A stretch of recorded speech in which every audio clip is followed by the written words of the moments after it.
To achieve load balancing for multiple VAV boxes connected to a single 60 amps 3-pole 480 volt circuit, the field technicians would typically follow these steps. Firstly, identify the phases. Determine which conductors represent the three phases A, B, and C.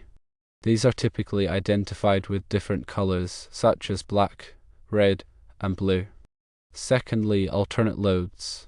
Starting at the first VAV box, connect the load to one of the phases, for example A.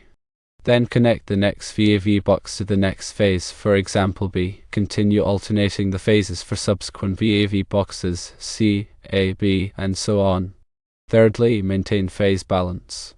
As more VAV boxes are added, ensure that the loads are evenly distributed across the three phases. This helps minimize current imbalances and potential overheating of the circuit. Fourthly, verify load.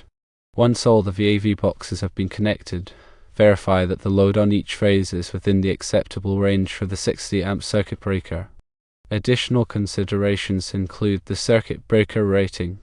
The 60 amp circuit breaker must be sized appropriately to handle the total load of all the VAV boxes combined.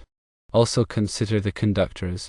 The conductors used for the home-run circuit should be sized based on the total load and the distance from the panel to the VAV boxes. Consider grounding. Ensure proper grounding of all equipment per applicable electrical codes. And finally, labeling. Clearly label the conductors and VAV boxes to indicate their corresponding phases. This will facilitate future troubleshooting and maintenance.